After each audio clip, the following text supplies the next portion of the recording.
Better day today at the office. I guess, well, we've had a very good week at the office, actually, depending on which office you look into. Made my way, get up this morning and made my way to Kentucky. I made the video on the way. I made my way from Kentucky to, well, hold on a second. I went from Lexington. I dropped Amy off at Brunswick, Ohio, drove to the Meadows, raced at the Meadows, and now I'm driving back to Ohio to race Greatest Ending. I just finished watching Chicago Hall race. So I guess I'll dive right in.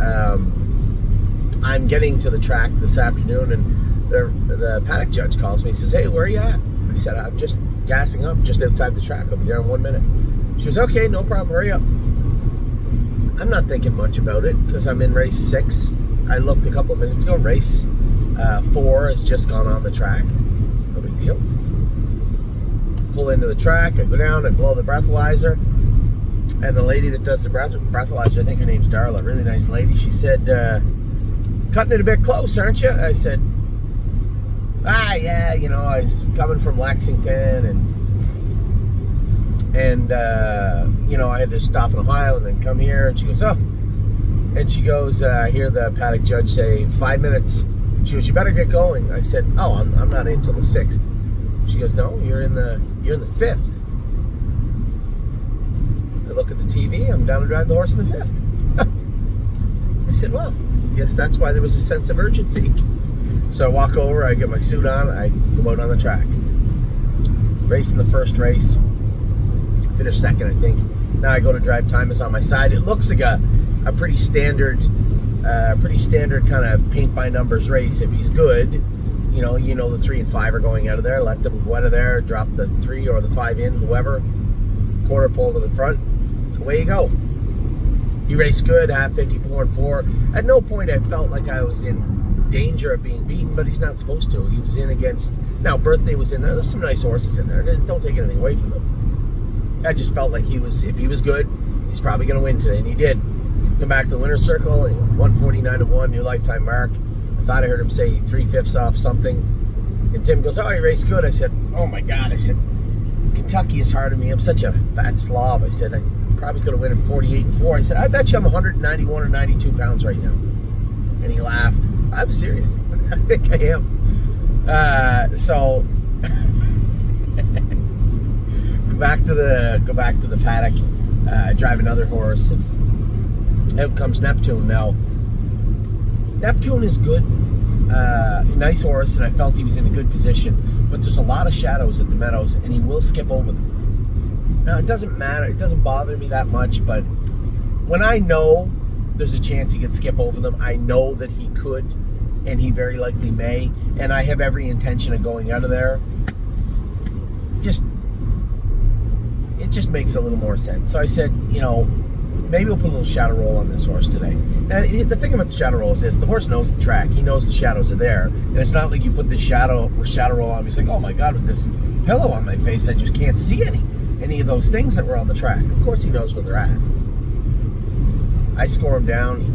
He kind of goes to look at the first one, and I growl at him, and he's fine. Now we're going out of there, and I have every intention of leaving and sitting behind Aaron. I know Act Fast can leave quick, and it's funny because sometimes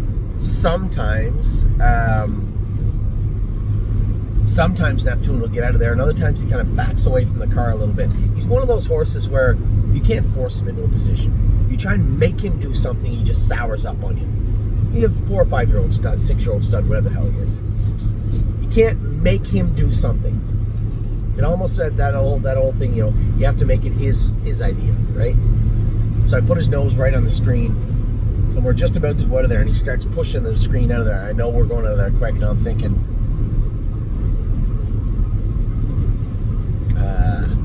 well, I guess we're going to see how he is. So we go to go out of there, and I stay a little bit wide, just in case he makes a break.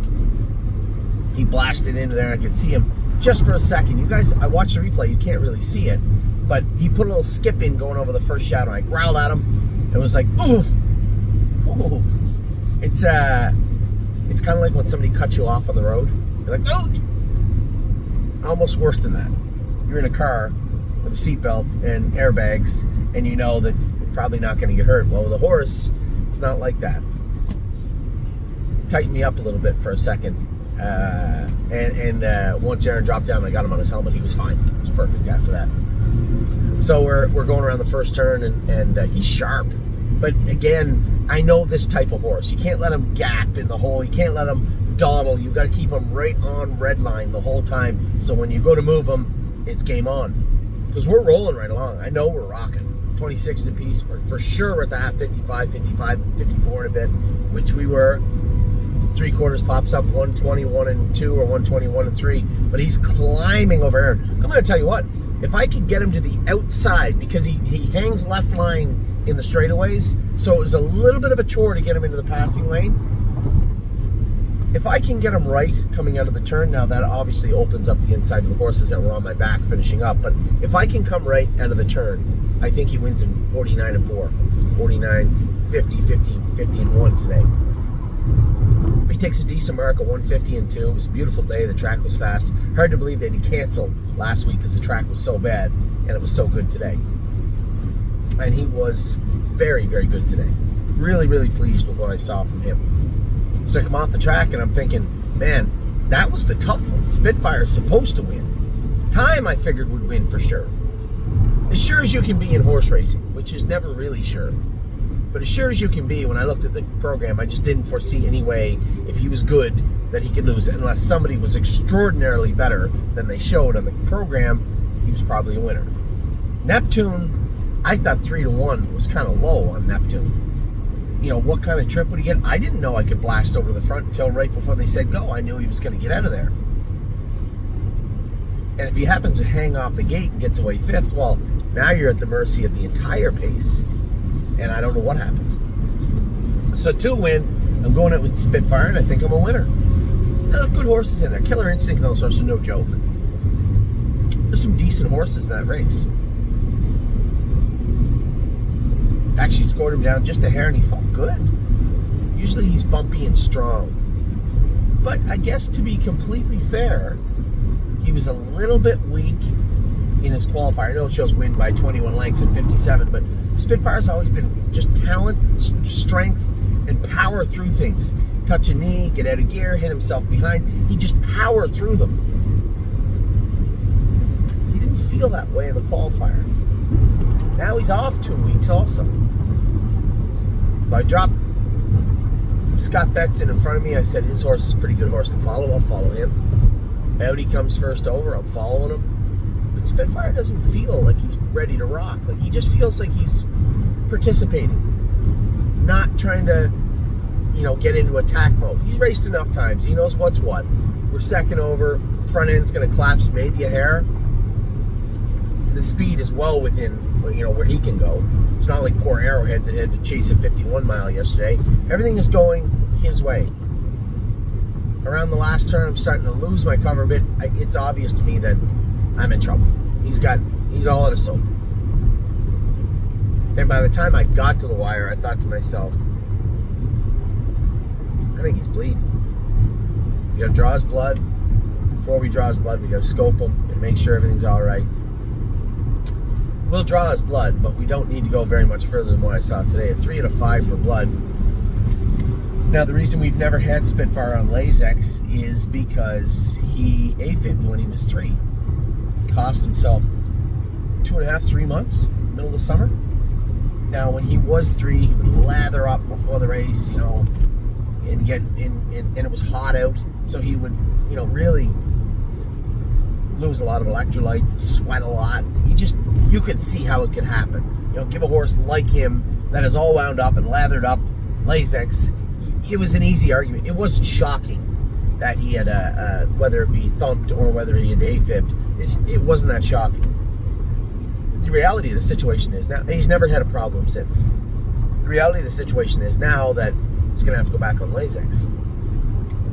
He showed a tiny bit of blood in the qualifier, and I thought maybe it was there was some mucus there, maybe a touch sick.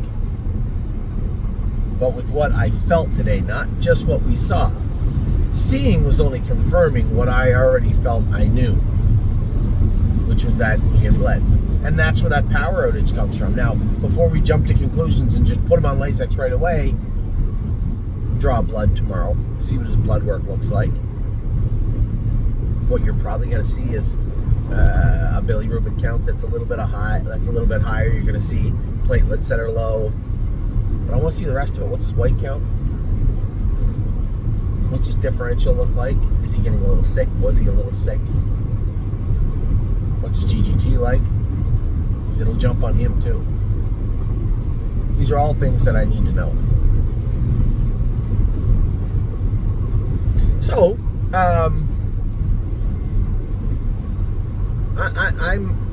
I'm not disappointed. I'm not really upset. Listen, Patrick DePrano, when we first got him, same type of thing, hot and wound up all the time. We had him on Lasix and he thumped one day. AFib'd a little bit after the race. Remember, for those of you that were with us a long time, he was like distance. We had his heart listened to after and he AFib'd. Now he flipped back the next day, whereas Spitfire was a little more severity to it. He needed to have it medically flipped back. But that was 2 years ago. He doesn't get wound up like that before the race now. He's a little more mature. He's a little more chilled out. He doesn't get fired up. And plus, when he AFib'd, it was in the heart of the summer. It was hot. It's starting to cool off now. So I'm less worried about it. I'm more worried about getting him going, right? You know, we took those bad starts in a row and said, all right, we're going to try and turn lemon into lemonade, right? Lemons into lemonade, and we're going to give him some time. That'll be his rest for the fall/winter. Bring him back, and away we go. Got a little hiccup first. So we're going to have to put Spitfire overseas on Lasix. Not the end of the world. I did call Dr. Latessa first, and he said, well, listen, I can't say he never would again. We've had lots of horses, and I remembered as he's saying it, that Patrick DePrano, he's always been a Lasix horse. We never took him off Lasix when he AFib'd. We just made sure that he had lots of electrolytes through the week. Made sure that he had potassium and calcium. Things that can screw up the heart rate, right? Screw up the heart. It's the same type of thing with Spitfire, but we need to, so he'll be on Lasix his next start. And I think now, depending on how that blood work looks, we'll see what the GGT looks like, but depending on how that blood work looks, I suspect he'll be back to his old self next week.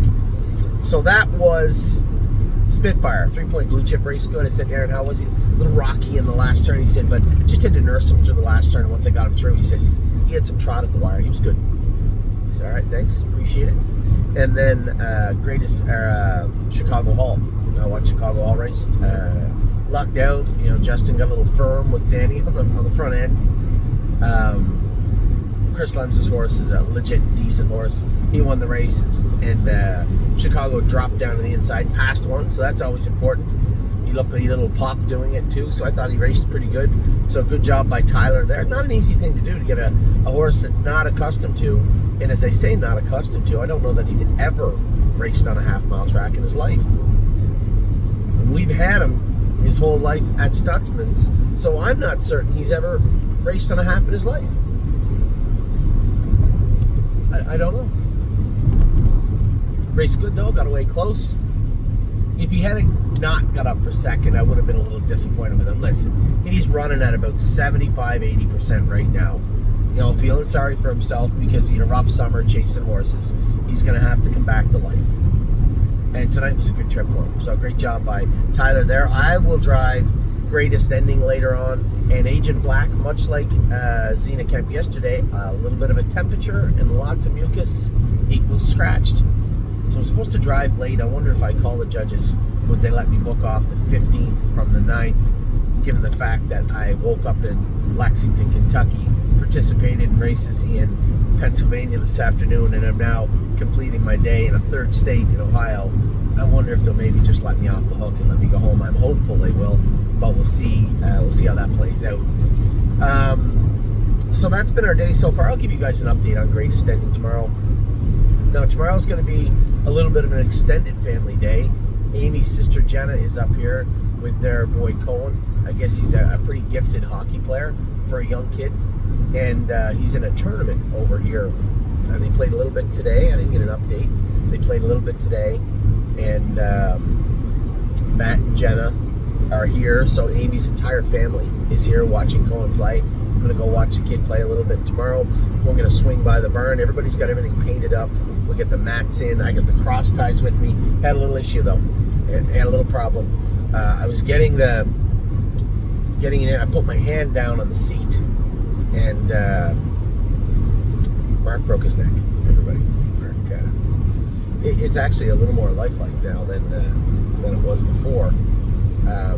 I have his hand. I'm gonna go to the surgeon, see if we can't get this fixed up for Mark. But realistically, it is a little more lifelike now. So there's that. Anyway, we've had a great week at the sale. For those of you following along, oddly enough, all the people that watch a lot of races messaged me after midway through the afternoon to say, "Oh, what about the Colt there at Averiana G? Any shares left in him?" So I'll have to check with the buckets and the people that want them. I don't know.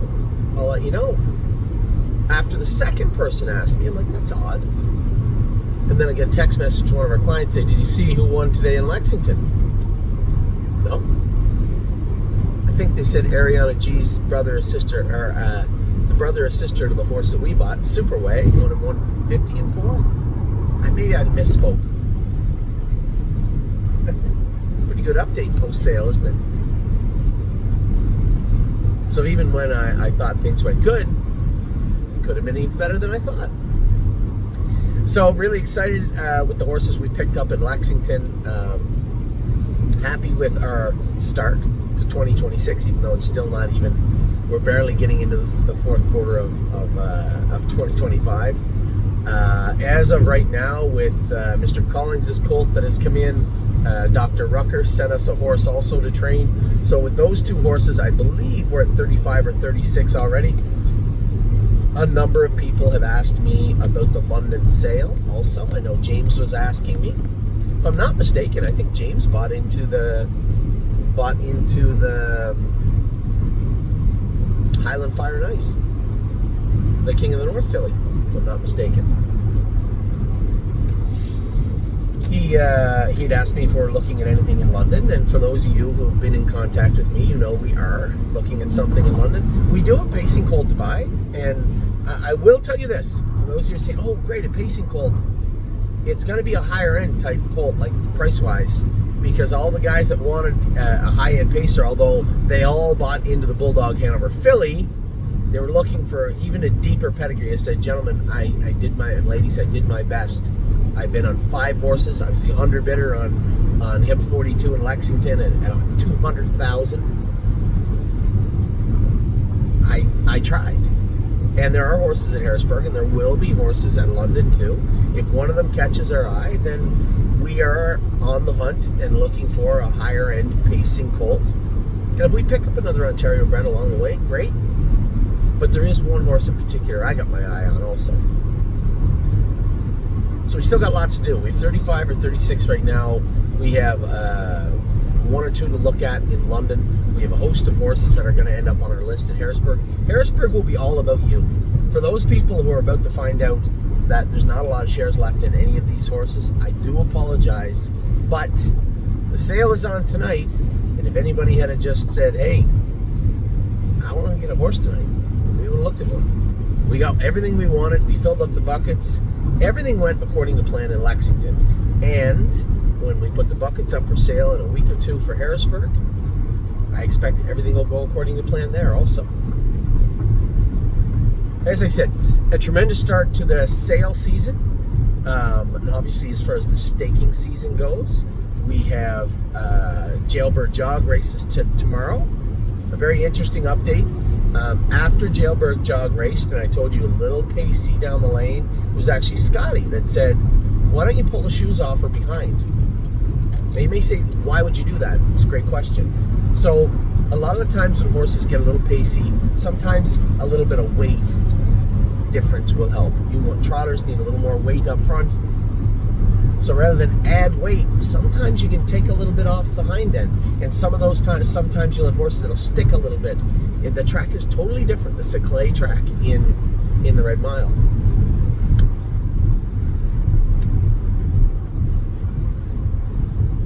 James had said the same thing also. So I texted James today. I said, hey, what are your thoughts? I was talking to Eric. He had talked about it also. A lot of the people pull the hind shoes down there. Some of them pull all the shoes, but definitely the hind ones. I wouldn't pull her front ones. I said, what are your thoughts on maybe pulling the hind shoes off that filly tomorrow? He said, that's probably a good idea. So, Jailbird Jog's going to be barefoot tomorrow behind. So that would be interesting to watch also. And then we have Perfect Thought is going to race in the Breeders' Crown. Jailbird Jog is going to race in the Breeders' Crown. We have the 3 diamonds with Perfect Thought, and that will conclude our stake here, I believe. Amy says, why do you pick your ear and then look at it? Because it's dirt. I got big ears. We get dirt stuck in there.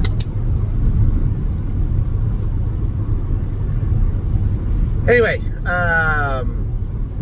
still lots of energy left in me, and still not really lots of racing left. We have 1 horse left. 1 horse left. Greatest ending for those of you that are watching and saying, I wonder what he'd be like. He's going to get raced. I can guarantee you that. Greatest ending should be fine tonight. I'm excited to race him. A little disappointed with Agent Black. We're trying to get him rolling for Daniel, and he's off 2 weeks, and now he has to be scratch sick. They mentioned he might have a tiny curb behind. This will probably give us a good opportunity to cryo that curb. So maybe that's what we'll do if that in fact is the case. I got the cross ties with me for shed row 2B, the middle shed row. We got all the horses tucked in. We still have some horses to bring out of the field. I am continuing to toy with the idea of, I will tell you right now, further to our conversation this morning about Jason McGinnis, that's who's going to take Jailbird Jog to the Breeders' Crown. He knows her, obviously. He's trained her a lot of times. He knows the filly. I'm also going to send, I believe he sent me a class that Gorgeous Package could fit. And Gorgeous Package is pacing 52, 53 at Dayton and Scioto when she runs in a little bit in the turns. Geez, it would really surprise me if this filly couldn't pace 51 at Mohawk with the right trip. Andy off the car, follows the helmet well. I think she'd love Mohawk. So I think you're going to see Gorgeous Package show up at Mohawk. Then we have a couple of 2-year-olds coming out of the field that'll be heading home also. Don't worry. Jason will be busy until he gets everything squared away and back with us here in Ohio. So with that, I'm going to let you guys go. I hope you're having a great rest of your night. Good luck to all my partners with Greatest Ending. I'll talk to you all very soon.